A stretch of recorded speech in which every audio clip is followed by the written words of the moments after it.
So, we are going to have a go at sorting these wipers out today.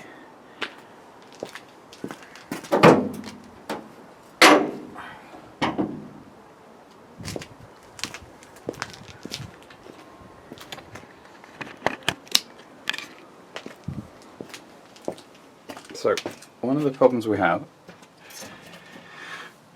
got your wiper motor here, and we think the grease inside of it's dried up, so we need to get it open. It looks like the little gasket at the top needs replacing, and find out what's going on with it. We know it works, we've had the wipers working, but the last time we ran it, they were pretty sluggish. How's it going? All right.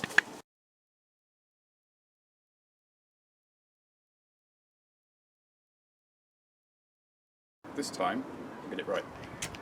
We are going to try and sort the wipers out.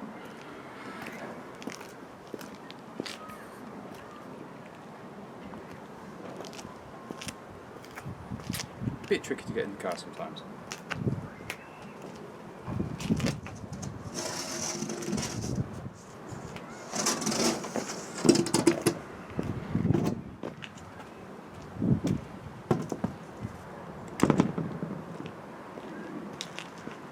As I mentioned briefly, that is what we need to check on the outside, and then getting in.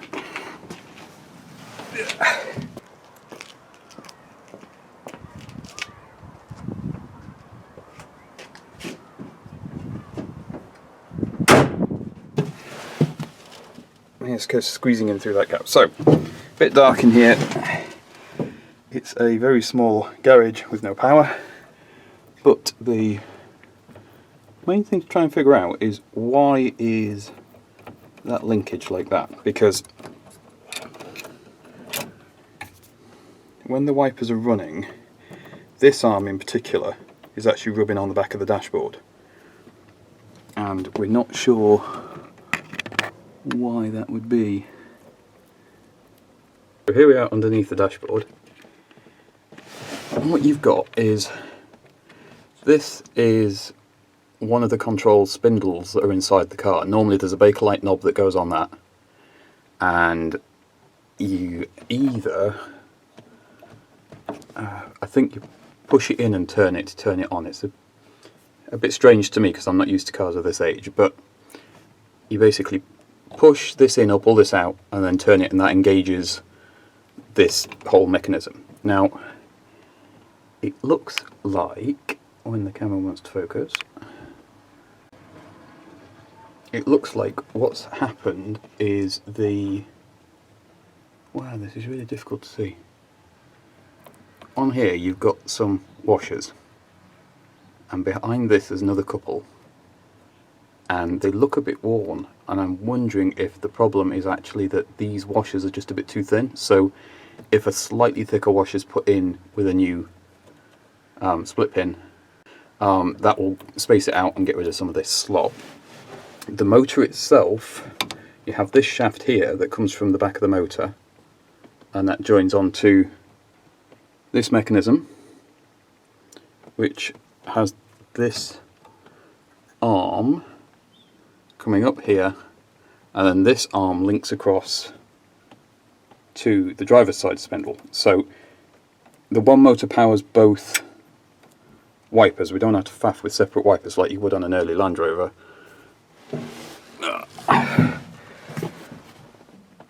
But I'm not entirely sure if we can take the play out, or if it's going to be just that's the way it is. We shall see.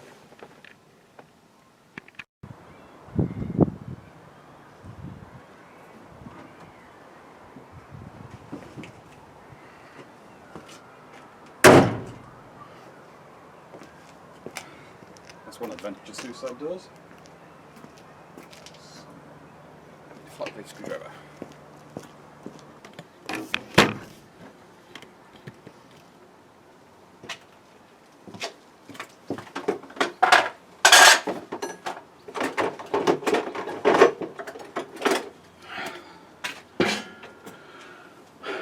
thinking it's probably behind this plate. We'll soon find out.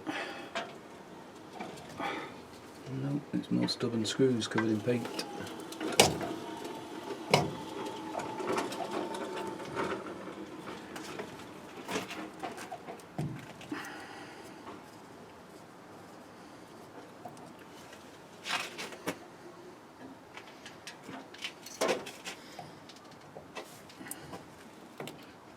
There we go.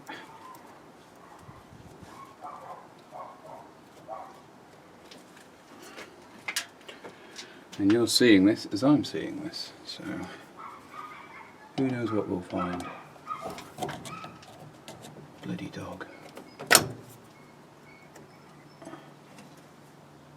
Oh, yeah, that's less than ideal.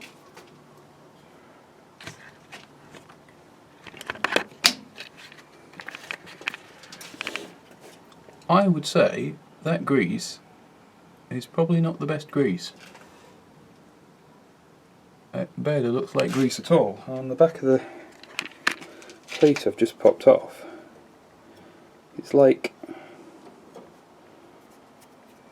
I don't know, it feels like window putty. That's probably the issue. Great, I'll have to take that off and clean that up, I think.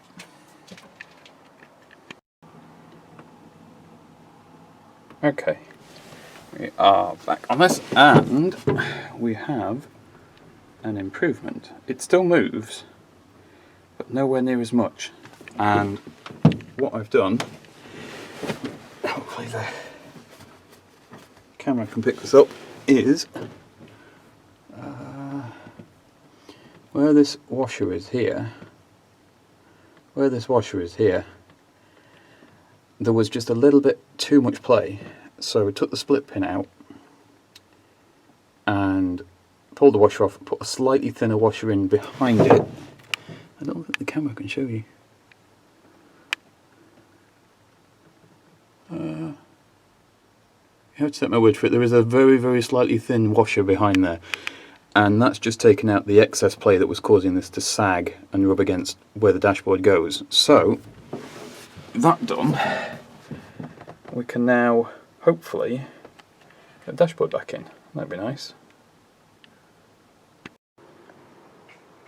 Okay, I'm about as done as I can be on these bits and bobs today. It's a bit frustrating sometimes. You try and sort things out and you can't quite get there. Gave myself a bit more work. These seats, as I mentioned, have been repaired before. I leaned on this one and it tore in a new place. The leather itself is quite soft now, but it looks like that was just a bit too thin, so I'll have to come back and repair that and try not to stick my elbow on them again. The little control knobs for the wipers are in place. I've been trying to put the top rail of the dashboard on. You've got these wood screws here. They're quite long. The trouble is, when you're under the dash and you're trying to get this in, the screw hole is there, and all you have for the gap is the thickness of this bit of wood.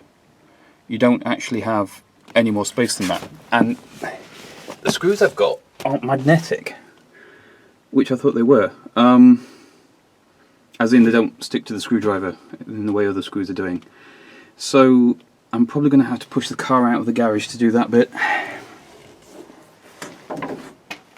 which is a bit annoying, but never mind.